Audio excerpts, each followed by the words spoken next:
So after electrolysis, one point is there, that is electrolysis करने के बाद अब क्या होता है, कुछ मेटल्स जो होते हैं उनमें बहुत ज्यादा इम्प्योरिटीज होती है when you do electrolysis, like NaCl हमने लिया, अगर इनमें कुछ बहुत ज्यादा इम्प्योरिटीज है which we can't separate easily, directly separate नहीं हो रहा है, जैसे NaCl, Na चला गया कैथोड पे, क्लोरीन चला गया एनोड पे, और इम्प्योरिटीज आ गई सपोज इस लिक्विड में, ऐसे हो गया तो हमारे लिए इजी हो जाता है, बट सम जो मेटल्स है उनका मतलब गैंग इम्प्योरिटीज है are still present in the roasted ore, फिर भी प्रेजेंट होता है।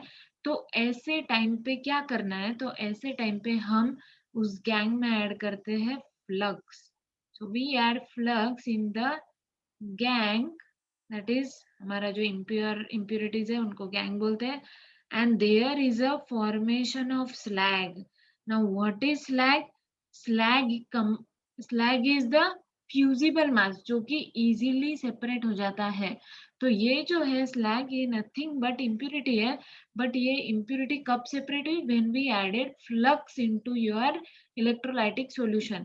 अब ये flux क्या होते हैं, ठीक है, तो अब इम्प्यूरिटीज को सेपरेट करने के लिए और से, जो इम्प्यूरिटीज बहुत ही पक्की है जो कि निकल नहीं पाती है, उनको सेपरेट करने के लिए हम फ्लक्स यूज करते हैं, ठीक है।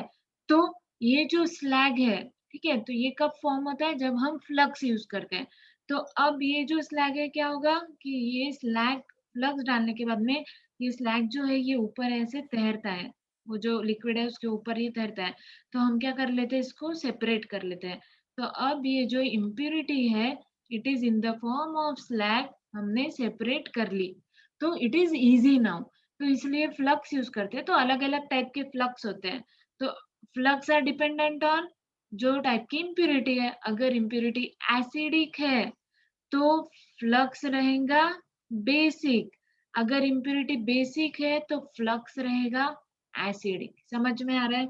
अगर इम्प्यूरिटी एसिडिक है, ठीक है, तो एसिडिक रहने के बाद में बेस क्या होता है, उसको उसको बेस में मतलब बेस उससे अट्रैक्ट होता है, ठीक है। तो इसलिए हमको एसिडिक इम्प्यूरिटी में बेस डालना है और बेसिक इम्प्यूरिटी में क्या डालना है, एसिड डालना है, ठीक है।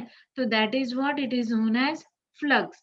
तो फ्लक्स का एक एग्जांपल सपोज हम ले रहे हैं, बेसिक कोई कंपाउंड है बेसिक इन नेचर है, that is calcium oxide suppose. तो इसमें है गैंग मटेरियल जो कि निकल नहीं पा रहा है, तो हमको क्या करना है, फ्लक्स डालना है। तो हमने सिलिकॉन ऑक्साइड का इसमें क्या डाल दिया, फ्लक्स डाल दिया। अब इसको हमने किया हीट, ठीक है, बहुत हीट किया, तो उसके बाद हमको क्या मिला,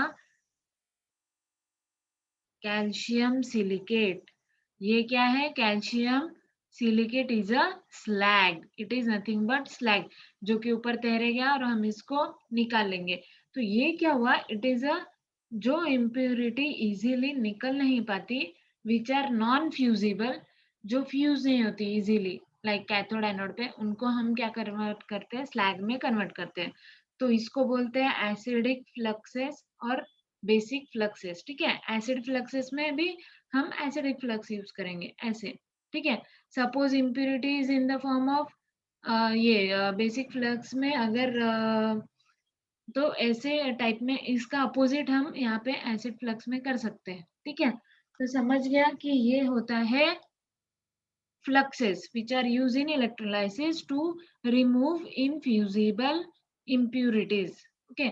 अब एक पॉइंट उसमें ही आता है, थर्मिट वेल्डिंग और थर्माइट वेल्डिंग। वेल्डिंग सबको पता होगा, है ना, हम करते हैं कुछ, अगर लोहे का टूट जाता है, कुछ हमारा ऐसे टूट जाता है, तो हम क्या करते हैं, उसको वेल्डिंग वाले के पास लेके जाता है, वो क्या कर देता है, वेल्ड करके जोड़ लेता है। तो वेल्डिंग करके क्या करता है, तो वेल्डिंग में क्या क्या यूज होता है, तो वेल्डिंग में क्या होता है कि it is the reduction of ferric oxide. क्या करना है हमको, वहां पे फेरिक ऑक्साइड का रिडक्शन करना है by aluminium, is known as thermite welding, it is known as thermite welding। तो अभी थर्माइट क्या होता है, what is thermite then? So thermite is a mixture of ferric oxide, क्या क्या होता है ये, ferric oxide plus aluminium powder का जो मिक्सचर है उसको बोलते हैं थर्माइट। हम्म, ठीक है। तो अगर कोई आयन की चीज हमने ली और उस पे अगर एल्यूमिनियम का हमने वेल्डिंग किया तो it is known as thermite welding. जहां पे भी आयन आ रहा है और एल्यूमिनियम दोनों साथ में आ रहा है तो उसको क्या बोलते हैं, थर्माइट बोलते हैं। और वेल्डिंग तो आपको पता है, सबको पता है कि वेल्डिंग होता क्या है, ठीक है। तो यहाँ पे उनको क्या करते हैं, हम गरम करते हैं, हीट करते हैं, बहुत ज्यादा हीट करते हैं, तब जाके वो फिर जुड़ जाता है। क्योंकि बहुत ज्यादा हीट करते हैं तो फिर वो एल्यूमिनियम क्या होता है, थोड़ा मोल्टन फॉर्म में आता है। मोल्टन फॉर्म में आके then it is converted into molten state में क्या होता है, इट इज मतलब वेल्डेड। तो हम क्या कर रहे हैं, रिडक्शन कर रहे हैं फेरिक ऑक्साइड का। तो फेरिक ऑक्साइड का रिडक्शन बाय एल्यूमिनियम, तो रिएक्शन क्या होगा, फेरिक ऑक्साइड इज Fe2O3, उसमें डाला मैंने एल्यूमिनियम, उसको किया बहुत हीट, बराबर। तो हमको क्या मिलेगा, reduction means, what is mean by reduction, कौन बताएगा फटाफट। रिडक्शन का मीनिंग क्या होता है, रिमूवल ऑफ, अनम्यूट करो। What is mean by reduction, it is removal of,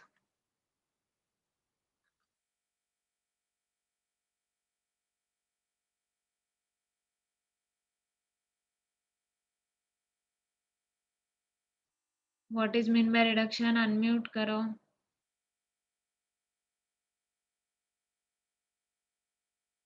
okay, yes, right. No, what is oxygen, reduction means क्या होता है, removal of oxygen, yes. Oxygen. Yes, it is removal of oxygen. So अब यहाँ पे क्या होगा, ion में से क्या रिमूव हो जाएगा, ऑक्सीजन। और वो ऑक्सीजन कौन ले लेगा, जो रिड्यूसिंग एजेंट है वो। तो हमारा रिड्यूसिंग एजेंट यहाँ पे है एल्यूमिनियम। तो सबसे पहले लिख देते कि एल्यूमिनियम ऑक्सीजन लेके क्या हो जाता है, Al2O3, एल्यूमिनियम ऑक्साइड। और हमको क्या मिल जाएगा, हमारा twice Fe is nothing but ion. और साथ में क्या मिलेगी, हीट। हीट कैसे मिल रही है, क्योंकि ऑलरेडी बहुत गर्म है वो, तो साथ में हीट भी इवॉल्व होती है। तो it is known as thermite welding, ठीक है। वेल्डिंग याद रखना है, वेल्डिंग की दुकान पे हम जाते हैं, वेल्डिंग करते हैं, वो याद रखना है। लेकिन यहाँ पे आयन और एल्यूमिनियम का जो मिक्सचर होता है उसको बोलते हैं welding. Ion means ferric oxide form में जब आयन होता है वो आयन का, और एल्यूमिनियम का मिक्सचर।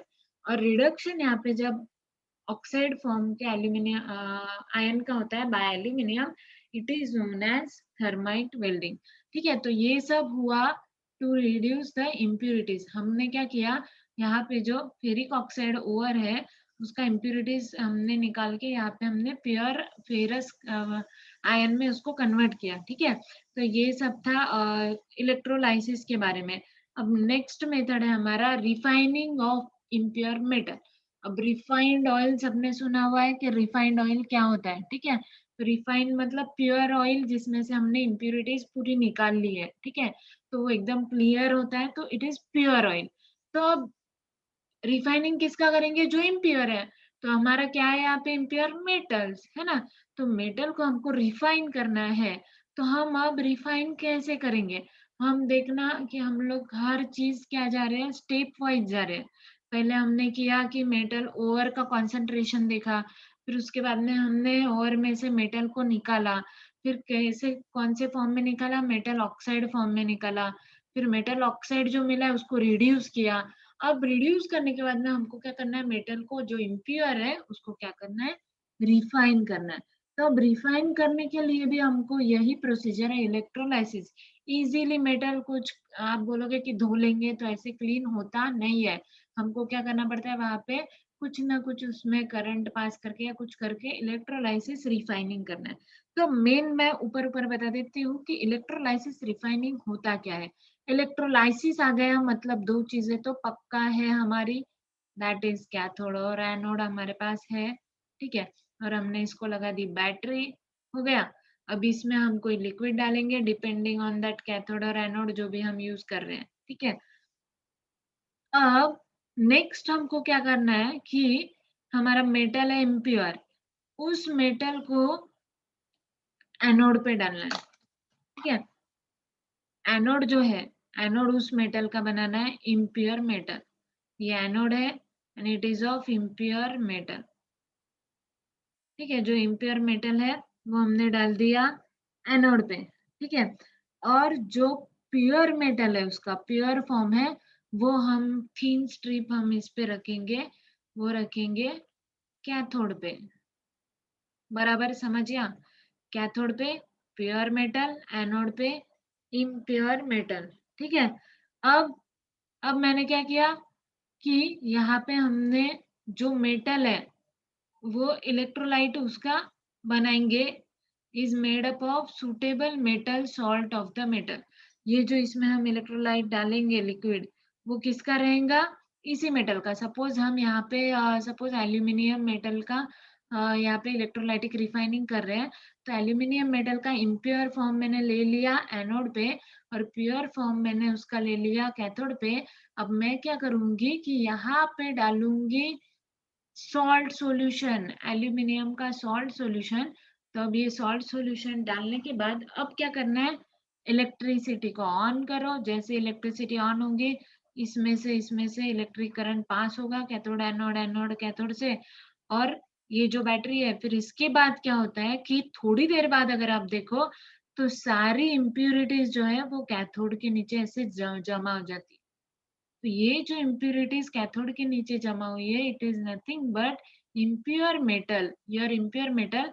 और उसके बाद हमको क्या मिल गया? हमारा प्योर मेटल मिल गया। ठीक है, तो ये इसमें बस सबसे इजी मेथड है। इसमें क्या है कि हमको सिर्फ इम्प्यूरिटीज निकालना है, रिफाइन करना है। तो हमने क्या किया, एक एनोड पे लिया इम्प्योर मेटल, कैथोड पे लिया प्योर मेटल, और उसके अंदर जो लिक्विड डाला वो उसका सॉल्ट डाल दिया उसी मेटल का, फिर इलेक्ट्रिसिटी ऑन की, और फिर उसके बाद में जो मेटल है अपना वो पूरा कैथोड पे डिपॉजिट हो जाता है प्योर मेटल।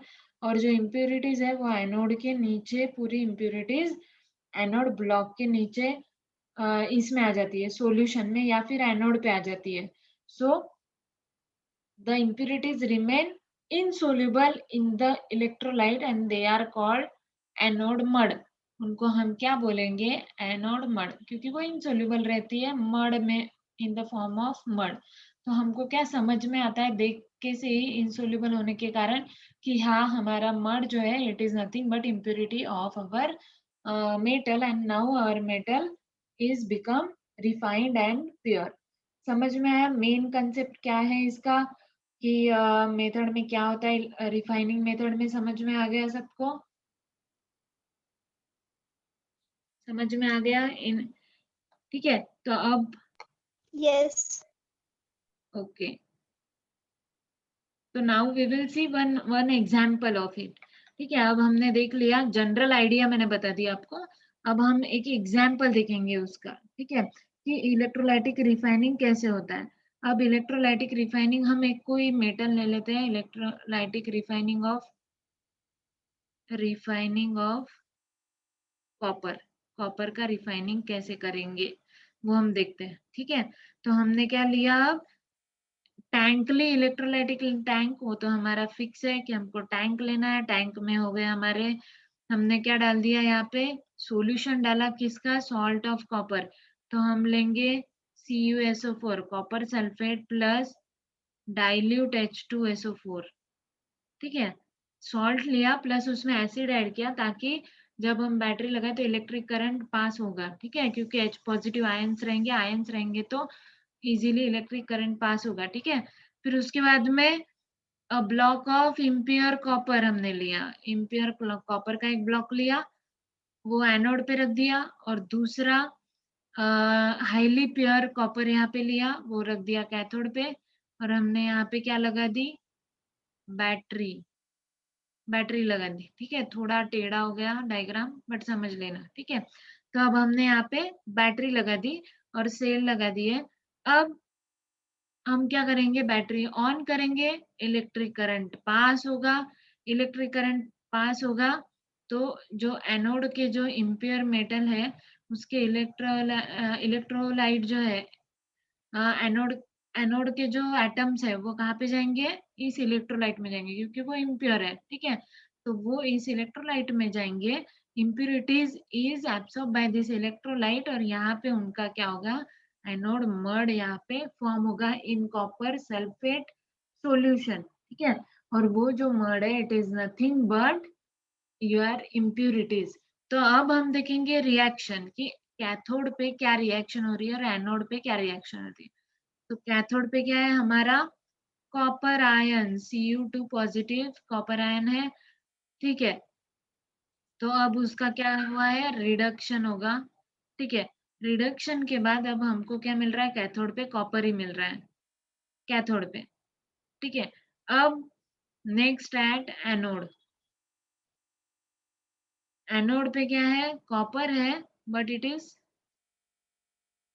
इम्प्योर, ठीक है। तो अब इसका क्या होगा, ऑक्सीडेशन होगा, ठीक है। उसका हुआ रिडक्शन, रिडक्शन हुआ मतलब इलेक्ट्रॉन्स ऐड हुए, इसका ऑक्सीडेशन हुआ मतलब इलेक्ट्रॉन्स रिमूव हुए, ठीक है। इलेक्ट्रॉन्स रिमूव हुए तो ये हो गया Cu2 पॉजिटिव। इलेक्ट्रॉन्स जब अपने में से निकल जाते तो हम क्या हो जाते हैं, पॉजिटिव हो जाते हैं, ठीक है। मतलब मेटल जो है वो पॉजिटिव हो जाता है हमने। तो फिर बाद में जो ये कॉपर मिल रहा है, ये जो पॉजिटिव कॉपर आयन है, ये कहाँ पे जाएगा, goes to goes into electrolyte. आपका जो इलेक्ट्रोलाइट सॉल्यूशन है कॉपर सल्फेट का, उसमें वो चला जाएगा, it is in the form of mud, जो कि है इम्प्यूरिटी। तो प्योर प्योर जो कॉपर है वो रहेगा कैथोड पे, और एनोड क्या हो जाएगा, थीन हो जाएगा। बिकॉज कैसे एनोड थीन होगा, क्योंकि उस पे जो हमने इम्प्योर डाला था वो कहाँ पे जा रहा है, इलेक्ट्रोलाइट सॉल्यूशन में जा रहा है। तो इसलिए एनोड मड में तो इसलिए हम ये सब प्रोसीजर करते हैं। और एनोड मड में गोल्ड और सिल्वर वो प्रेजेंट रहते हैं बहुत बार, तो उनको हम बाहर ही निकाल लेते हैं। जैसे अगर गोल्ड और सिल्वर का हम यहाँ पे यूज कर रहे हैं, तो अब जैसे Cu2 पॉजिटिव हमको मिला, बराबर, जैसे ये कॉपर 2 पॉजिटिव हमको मिला इलेक्ट्रोलाइट में, हमने उसको सेपरेट कर लिया। बट यहाँ पे हमको अगर गोल्ड और सिल्वर के अगर हमको मिलते हैं यहाँ पे मड, तो हम क्या निकाल लेंगे, उसको निकाल लेंगे ना, वो तो हमारे लिए ज्यादा यूजफुल रहेंगे ना, हम उसको ऐसे फेंक नहीं सकते हैं। वो मड में से भी हमको उसको निकाल लेना है, ठीक है। तो ये हुआ रिफाइनिंग ऑफ इम्प्योर मेटल। समझा आइडिया कि what is refining of impure metal, क्या करना है हमको, रिफाइन करना है। रिफाइन मतलब उसको इम्प्योर मेटल को प्योर करना है, तो हम इलेक्ट्रोलाइटिक रिफाइनिंग कर रहे हैं। तो वहां पे हम कैथोड एनोड लेते हैं, और एनोड क्या है, इट इज इम्प्योर मेटल उस पे रहेगा, और कैथोड पे क्या रहेगा, प्योर मेटल रहेगा। और जो इम्प्योरिटीज है वो कहाँ पे आ जाती है, it is in the below anode आ जाती है, और it is in the form of mud. तो उसके कारण एनोड जो है वो थीन हो जाता है। तो ऐसे जो है कैथोड पे क्या होता है, it is reduction, that is addition of electrons. और एनोड पे क्या होता है, oxidation, that is removal of electrons. That is जो पॉजिटिव मतलब मतलब आपका जो मेटल है वो क्या हो जाएगा, मोर इलेक्ट्रोपॉजिटिव हो जाएगा, और वो कहाँ पे डिजोल्व होगा, इन योर इलेक्ट्रोलाइटिक सॉल्यूशन, ठीक है। समझ गया, बस ध्यान में रखना है कैथोड पे क्या रहता है, एनोड पे क्या रहता है। बाकी तो हमने को बताया बैटरी कैसे लगाना है, ऑन करना है, ठीक है। और एक एग्जांपल ऐसे ध्यान में रखना है। तो it is all about metallurgy, ये सब हुआ मेटालर्जी के बारे में। अब मेटालर्जी में किसी को कुछ भी डाउट है तो पूछ सकते हैं, ठीक है।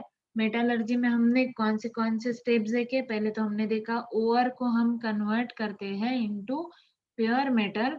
तो पहले हमने देखा उसमें क्या करना था हमको, ओर का कॉन्सेंट्रेशन देखना था, ठीक है। फिर उसके बाद में मेटल्स के फिर हमने देखा कॉन्सेंट्रेशन ऑफ सल्फाइड ओर के बाद में, सल्फाइड ओर के लिए हमने देखा था फ्रोथ फ्लोटेशन मेथड। फिर उसके बाद में हमने देखा था ये अपनी मैग्नेटिक सेपरेशन मेथड, फिर केमिकल सेपरेशन, फिर सीडिंग, फिर उसके बाद में कन्वर्जन इनटू मेटल ऑक्साइड, फिर रिडक्शन ऑफ मेटल ऑक्साइड, फिर रिफाइनिंग ऑफ इम्प्योर मेटल। तो ऐसे अगर आपको ऐसे लगता है कि मेटलर्जी तो बहुत ही बड़ा टॉपिक है, बट अगर समझ के लो तो बिल्कुल बड़ा नहीं है। जस्ट आपको देखना है कि स्टेप्स क्या है।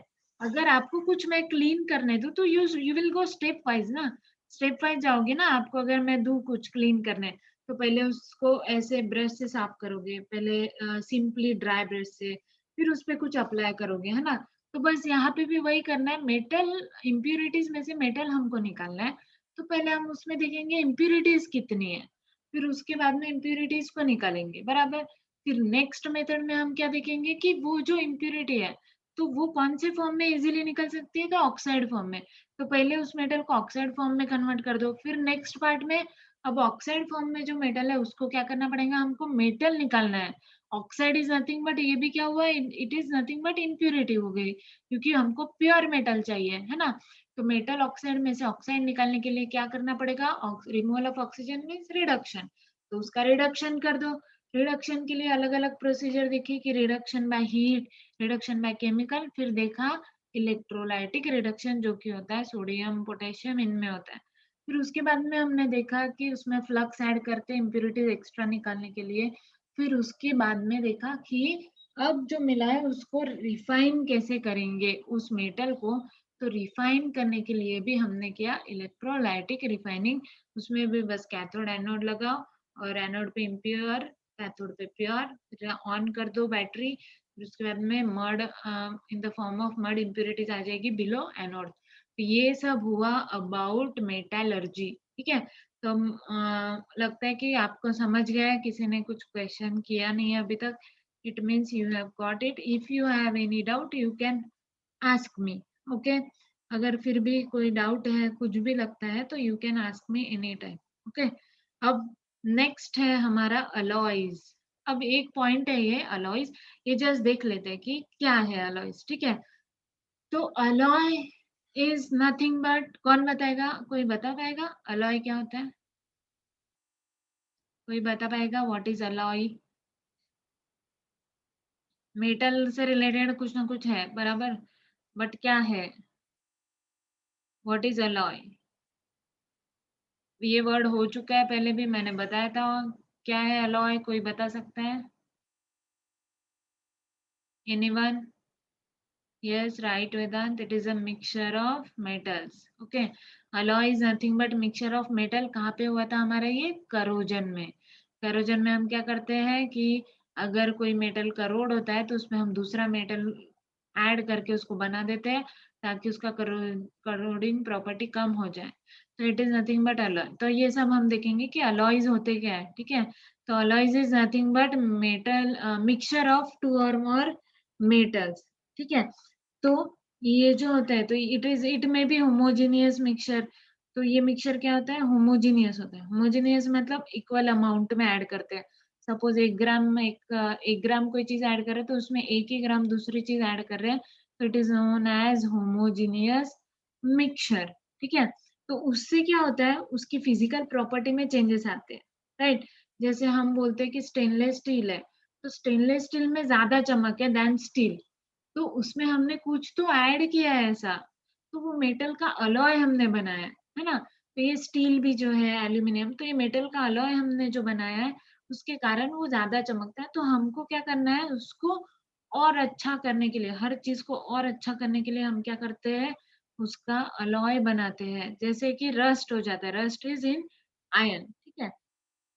तो रस्ट हो जाता है आयन में, तो आयन में हम क्या ऐड करते हैं, we add anti rusting agent, जो रस्ट नहीं होते हैं ऐसे मेटल। तो निकेल है, क्रोमियम है, ये जब हम ऐड करेंगे इसमें, तो ये क्या हो गया, अलॉय, अलॉय ऑफ आयन। तो ऐसे ये क्या होता है कि हमको कोई ना कोई उसमें कमी होती है, वो ये करने के लिए हमको दूसरा मेटल उसमें ऐड करते हैं, उसको बोलते हैं हमारा अलॉय, ठीक है? तो कभी कभी लेकिन हम बोल रहे हैं कि मेटल में ही अलॉय होता है क्या? तो अलॉय मेटल और नॉन मेटल का भी बनता है बहुत बार। तो हम देखेंगे कैसे कि मेटल और नॉन मेटल में भी अलॉय होता है, जरूरी नहीं कि सिर्फ मेटल मेटल का ही अलॉय बने। तो ऐसे अलग अलग अलॉय है। तो पहले है अलॉय ऑफ एल्यूमिनियम। एल्यूमिनियम के कौन से अलॉय है, वो जस्ट ये हमको बेसिक कंसेप्ट ऊपर ऊपर देखना है कि क्या होता है अलॉय और क्या क्या है इसमें, ठीक है? क्योंकि हमको क्या करना है, हमको पढ़ाई करना है, कॉम्पिटिटिव लेवल की पढ़ाई करना है, ठीक है? बुक का सिर्फ नॉलेज लेके फायदा नहीं है, हमको पूरा नॉलेज ऐसे लेना है कि हमारे ऐसे सोचना है कि रियल लाइफ में भी काम में आती है ना ये सब चीजें, ऐसे सोचना है।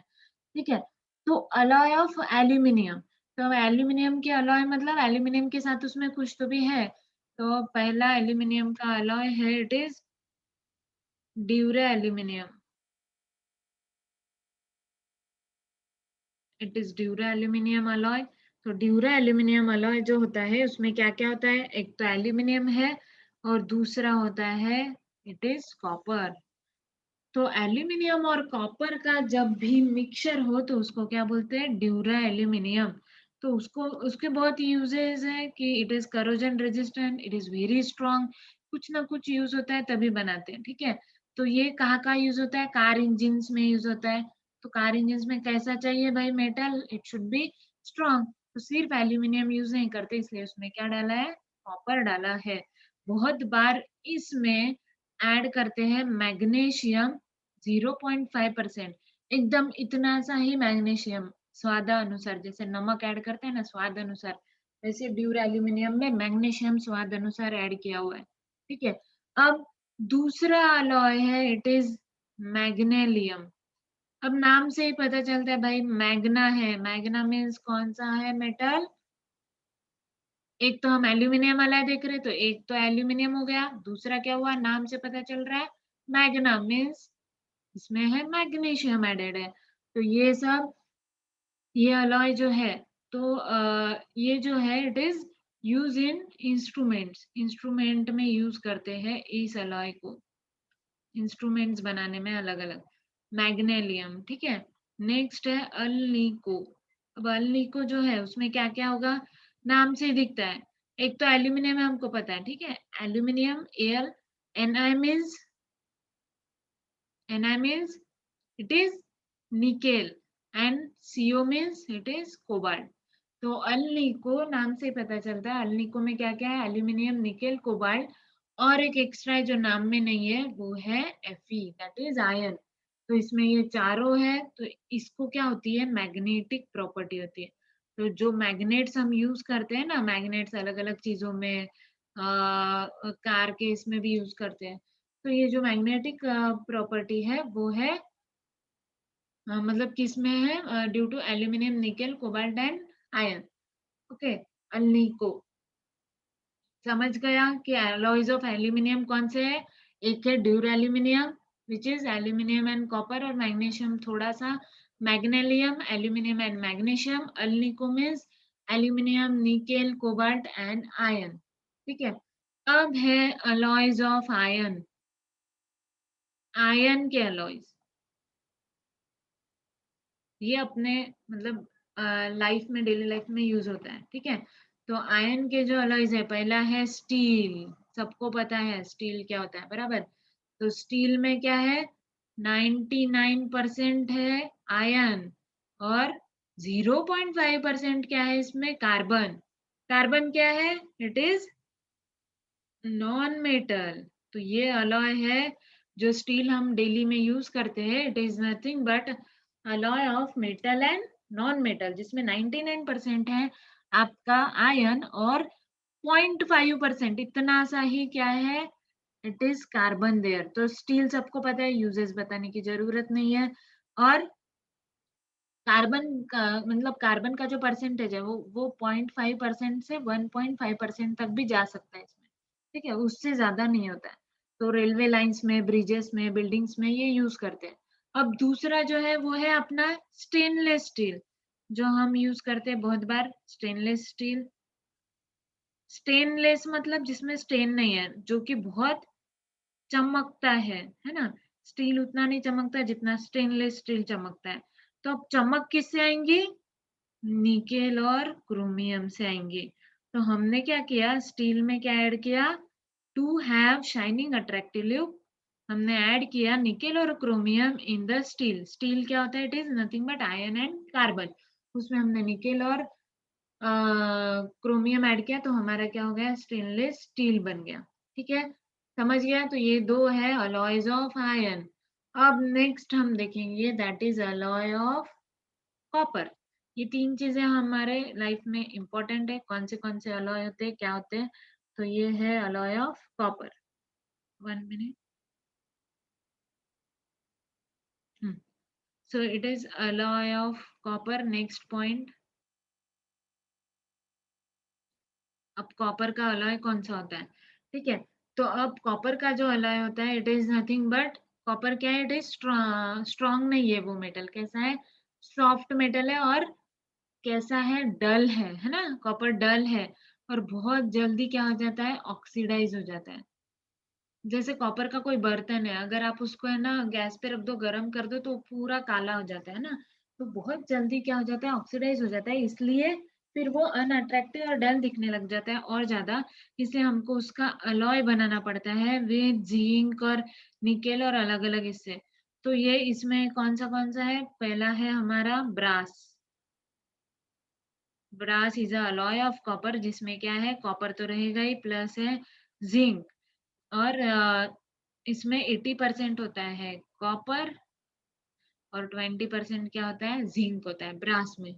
ठीक है, समझ गया। ब्रास सबको पता है, कॉइन्स होते हैं ब्रास के, मेडल होते हैं ब्रास के, ठीक है, अलग अलग मेडल, स्टैचूज, डेकोरेटिव आइटम हम ब्रास के देखते हैं, ठीक है, उसमें कॉपर ज्यादा होता है, इसलिए वो कॉपर कलर्ड होते हैं। नाउ जर्मन सिल्वर, ये कुछ नया हमको देखने को मिल रहा है, ठीक है। हाँ, ब्रास की ज्वेलरी होती है, और बोल्स, ट्यूब्स, ये सब ब्रास के होते हैं, गहने नहीं होते ब्रास के, ओके। हाँ, तो German silver is nothing but, इसमें होता है 60% है कॉपर, 20% है जिंक, और 20% है निकेल। अब निकेल ऐड किया भाई, तो निकेल क्या करेगा, शाइनिंग देगा उसको, तो इसलिए उसको बोलते हैं जर्मन सिल्वर, कुछ तो भी वो शाइन देता है। तो ये डेकोरेटिव आइटम्स बनाने के लिए यूजफुल होता है, ठीक है।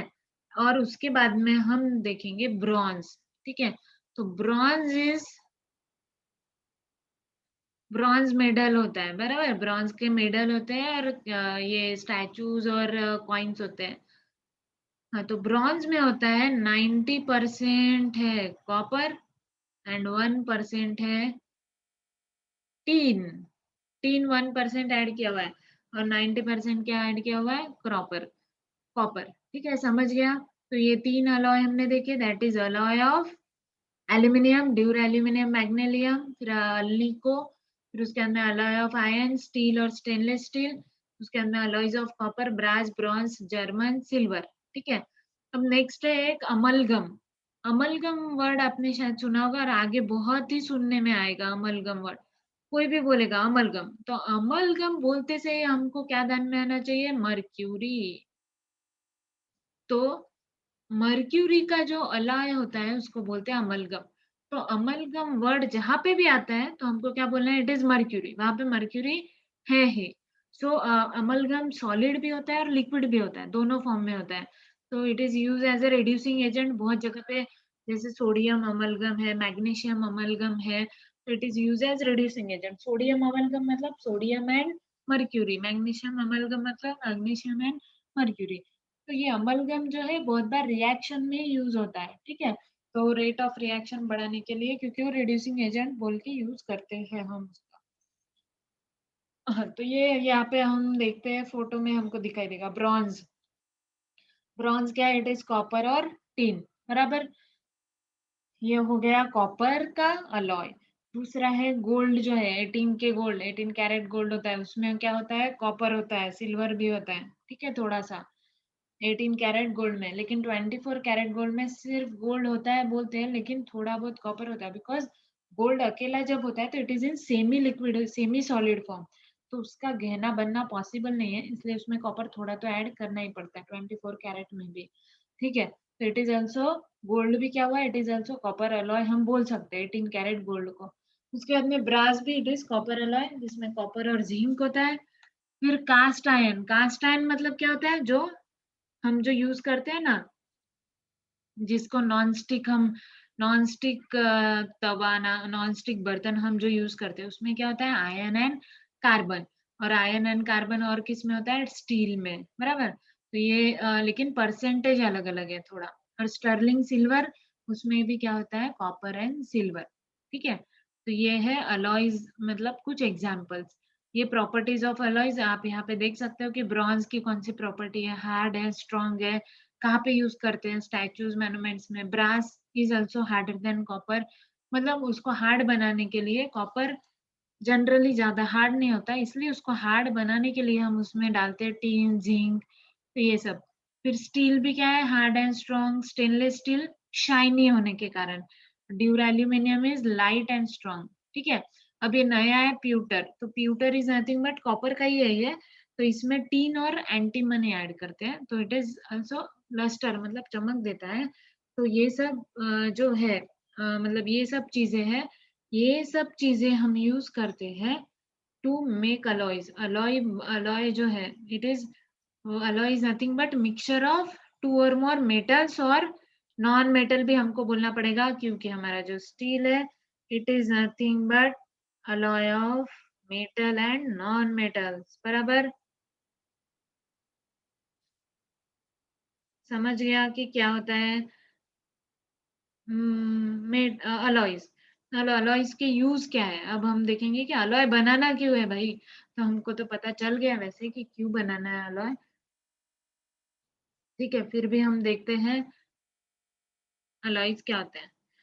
तो ये हाँ, प्योर मेटल और अलॉय में क्या डिफरेंस होता है ये इसमें बताया गया है। तो इसमें आप देख सकते हो कि प्योर मेटल के जो आइटम्स है वो ऐसे बाउंडेड है, बट अगर आप फोर्स अप्लाई करो तो वो फोर्स से क्या होता है, वो डिस्प्लेस हो जाते हैं मेटल्स।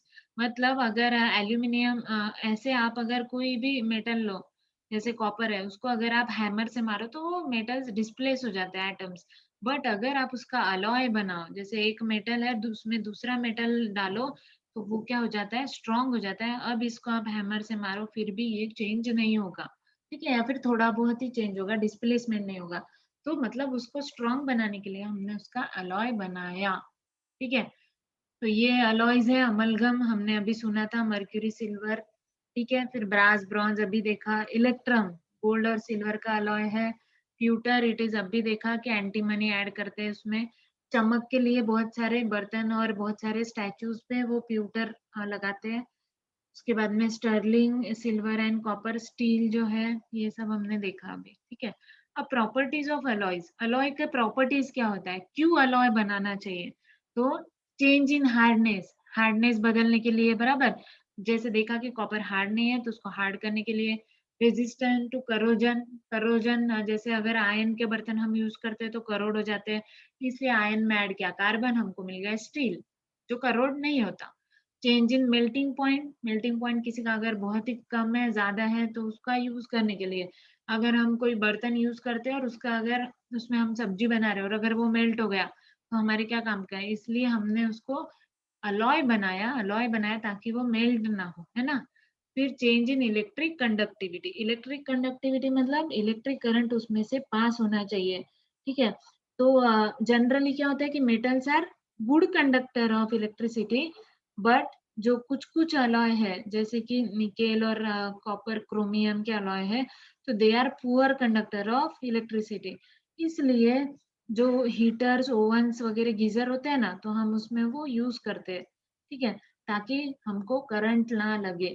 ठीक है, तो इसलिए हमको अलॉयज बनाने पड़ते हैं for changing their properties. Hard बनाने के लिए, करोजन नहीं होना उसके लिए, मेल्टिंग पॉइंट के लिए, और इलेक्ट्रिक कंडक्टिविटी के लिए। तो इसी के साथ हमारा metals and non metals chapter यहाँ पे खत्म होता है। अगर किसी को कुछ भी प्रॉब्लम है तो you can ask me. Okay, thank you.